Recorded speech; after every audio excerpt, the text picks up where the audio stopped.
최고위원 4명 중에 김재원, 태영호 두 사람이 당원권 정지 1년이 되면은 지도부가 공백 상태가 되는 것이죠. 한 사람만 빠지면은 뭐 그냥 임시봉편으로 갈 수가 있습니다만 두 사람 몽땅 빠질 경우에는 최고위원회가 가동이 그렇게 원활하게 되지가 않기 때문에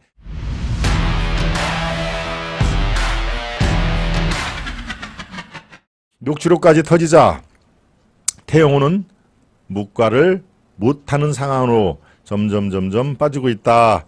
글쎄요, 태영호 의원, 지난 경선 과정에서도 바로 제 옆에 이렇게 초대를 해가지고 늦은 시간이었죠. 보통 우리가 오후에는 3시 타임, 4시 타임, 뭐 때에 따라서는 5시 시작 뭐 이렇게 되는데 그 당시에 태영호 의원은 전국 이 지방에서 올라오는 그런 문제가 있어가지고 8시부터 시작을 했습니다. 제가 기억이 납니다. 8시부터 한 9시 반까지 늦은 방송, 저도 또 스태프들도 그렇고 늦은 방송에 대기를 하느냐고 퇴근 못하고 기다린 적이 있었는데요. 네, 태영호 의원하고 대담을 그 당시에 했는데 그래서 최고위원회 당선이 결국은 됐죠. 네, 상당히 아주 놀라운 결과입니다. 사실은 물론 저 북한에서 외교관, 고위급 외교관, 영사니까 공사죠, 공사. 네, 런던에 있는 주용 공사였죠. 대사 바로 밑에 있는 공사인데, 그럼에도 홀홀 혈혈 단신 한국으로 넘어와서 가족과 함께 넘어와서 글쎄요, 이제 그 상징적인 의미 때문에 강남갑 공천을 받아서 국회에 진입을 했는데 강남갑은 사실 민주당하고의 그 본선은 큰 의미가 없죠. 누구를 공천을 해도 강남갑은 그냥 되는 자리이기 때문에 사실상의 비례대표 지역입니다. 어떤 사람을 거기에 공천을 해도 이길 수밖에 없는 그런 구조이기 때문에 사실상 비례대표 성격으로 여러분들이 생각을 하실 텐데 글쎄요, 거기서 끝나는 게 아니라 최고위원회 도전을 해서 최고위원회도 덜썩 당선이 됐습니다. 물론 이 당선자들 중에서는 이제 득표수가 좀 아래에 있었습니다만은 아마 예상들을 했을 때는 누굽니까? 민영삼 후보가 그 4명 안에 들 것이다라고 했는데 민영삼을 5등으로 끌어내고 그 안에 4등으로 태영호 의원이 되지 않습니까? 그래서 참 저력이 있고 뭔가 좀 그래도 내공이 있구나. 그리고 이 사람이 정치에 감이 있구나라고 다들 생각을 했는데 글쎄요, 요즘에 하는 사안을 놓고 보면은 정치에 감이 있었던 게 아니라 뭔가 조금 오버를 하는 그런 것들이 여기저기서 드러나고 있는데요. 4.3 같은 경우에 또 김일성이 결국 김일성의 노림수에 김구가 당했다라고 하는 거, 그거에 대해서는 저는 태영호 의원이 아주 결정적인, 아주 치명적인 실언을 했다라고 보지는 않습니다. 김구 선생이 김일성, 이 이른바 북한 세력들에게 이용을 당했다라고 하는 것은 역사적으로 우리가 조금만 들여다보면은 어느 정도 근거가 있는 얘기니까요. 태영호의 실현으로 저는 이렇게 퉁치고 싶지는 않습니다만 이번에 나온 얘기는 또 조금 다릅니다. 더더군다나 녹취록까지 그게 등장이 됐기 때문에 태영호 입장에서는 상당한 이 정치적인 최대의 위기에 봉착이 됐다라고 판단이 되는데요. 녹취록이 거기에 등장인물이 누굽니까? 녹취록에 관련돼서 제가 조금 더 설명을 드린다면은 먼저 요거를 먼저 보시는 게 이해를 더 높겠네요. 이렇게 이 부속물 왼쪽 아래 걸로 밑으로 좀 내려가 주세요. 바로 여기입니다. 태영호 최고위원을 둘러싼 각종 논란. 이거는 지금 요약을 한 거군요. 제주 4.3은 북한 김일성의 지시였다. 북에서 그렇게 난 배웠다. 그리고 JMS, J는 정크, 머니는 M은 머니, S는 섹스, JMS 민주당, 이것은 보좌진의 실수였다. 또 바로 문제가 되는 게 이겁니다. 정무수석 이진복이죠. 정무수석이 최고위원 기간 마이크를 잘 활용해 정상적으로 들어가면 공천 문제 신경 쓸 필요가 없다고 했다라고 얘기를 했는데 여기에 그러니까 이진복 대통령실 정무수석이 방일 기간 조금 있다가 이제 그 기시다 총리가 한국도 오고 이른바 한일 관계 관련해서 대통령의 의중을 최고위원회에서도 적극적으로 뒷받침을 해서 최고위원회에서 그것을 자주 반복적으로 대통령 의중을 강조를 하면 정상적으로 들어가면 이거죠. 마이크를 잘 활용해 정상적으로 들어가면 강남갑의 또 두 번째 공천 문제 이거 별로 신경 쓸 필요가 없다고 말했다. 누가? 이진복 정무수석이 얘기했다라고 태영호의 그 말이 그대로 녹취가 된 겁니다. 녹취가 됐는데 지금 이제 태영호 측에서는 이 녹취가 어떤 식으로도 이 방송에 제보가 됐는지 흘러갔는지 이거는 불법 행위이기 때문에 이것을 끝까지 추적하겠다라고 돼 있는데요. 그거는 별도로 추적을 해서 처벌을 하면 되는 상황인데 여기에 대통령실 정무수석이 공천에 관여를 할 것이다.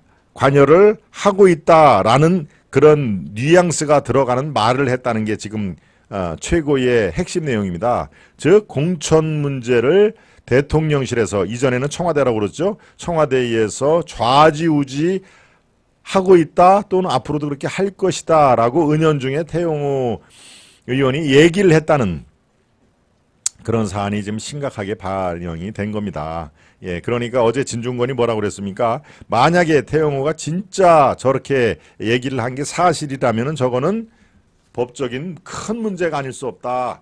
공천에 관여한 죄로 박근혜 대통령은 실형을 받았지 않느냐라고 또 박근혜 대통령까지 소환을 했죠. 그런 상황이니까 지금 태영호는 내 발언은 내가 실제로 정무수석이 저렇게 얘기를 안 했는데 내가 그냥 보좌관들한테 이 과장을 섞어서 이렇게 얘기를 한 거야.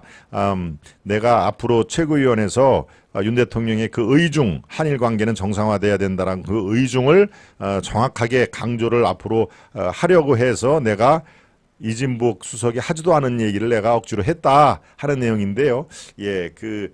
해명이 석연치가 않습니다. 해명이 저 녹취록을 보면 구체적이지 않습니까?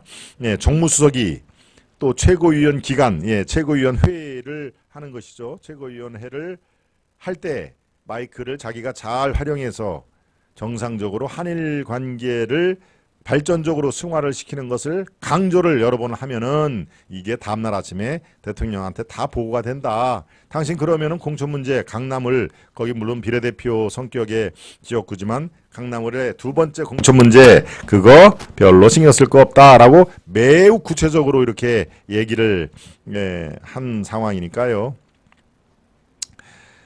지금 저런 얘기가 나오죠. 녹취 유출한 보좌관이 유승민 추종자라고 하던데 저런 얘기가 나옵니다.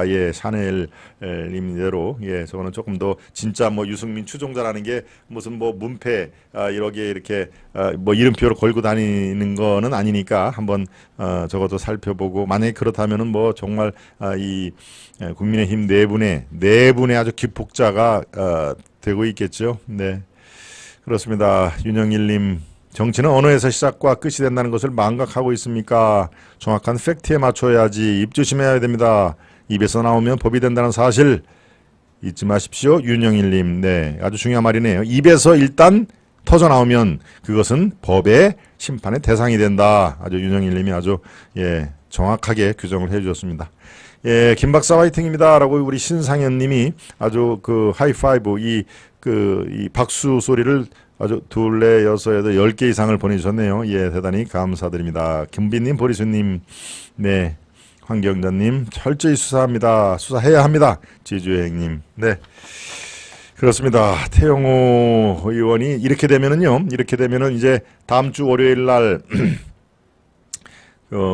윤리위원회가 열리죠. 지금까지는 김재원 최고위원회 징계 수위가 어느 정도가 될까가 초미의 관심사였는데, 그리고 어제 그저께까지는 태영호는 아마 경고 그리고 한 번만 더 이런 게 나오면은 그때는 중징계 하겠다라고 예고성 수위로 이 고정이 됐을 텐데, 바로 지금 오늘부터 상황은 이거 태영호 또 이 김재원 다 상당히 중징계가 불가피하다. 중징계라는 게 뭡니까?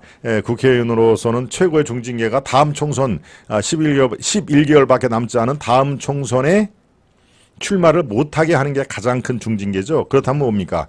1년 당원권 정지를 하면은 출마를 못하게 되는 것이죠. 내년 4월 10일 총선이 있기 때문에요. 그렇죠? 네, 그러니까 아마 두 의원의 중징계라고 하면은 이준석과 마찬가지로 당원권 1년 정지라는 것이 매겨질 텐데, 굉장히 지금 사안이 심각하게 들어가 있다 하는 얘기입니다.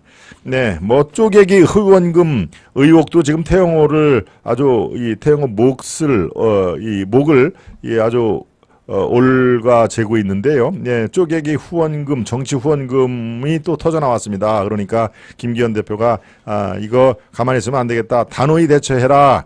네, 당무감사가 철저하게 진상을 조사해라 하는 얘기입니다.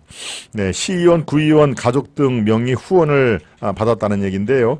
예. 당 윤리위원회는 녹취록 논란 징계와 이 쪼개기 후원금을 같이 병합을 해서 징계를 하겠다 하는 얘기입니다. 그러니까 중징계 때는 정말 어떻습니까? 최고위원 4명 중에 김재원 또 태영호 두 사람이 만약에 당원권 정지 1년이 되면은 지도부가 공백 상태가 되는 것이죠. 예, 지도부가 한 사람만 빠지면은 뭐 그냥 임시봉편으로 갈 수가 있습니다만 두 사람 몽땅 빠질 경우에는 최고위원회가 이 가동이 그렇게 원활하게 되지가 않기 때문에 당내 지도부는 그거에 상당한 지금 혼란을 겪고 있다 하는 얘기입니다. 물론 태영호 의원은 나는 단아의 오점도 없다. 난 당당하다. 이 윤리위원회 난 당당하게 출석해서 내가 흠이 없다는 것을 밝히겠다라고 얘기를 하는데요. 글쎄요, 지금까지 나온 것만 하더라도 그 녹취록이 사실 이제 결정적인 거죠. 예, 여당이나 야당이나 지금 정치판에는 대한민국은 녹취록이 좌우하고 있다 하는 걸로 보여집니다. 예, 그러니까 아까 우리 말씀대로 입에서 나오면 그것은 곧 법이 된다, 법의 심판의 대상이 된다 하는 얘기죠.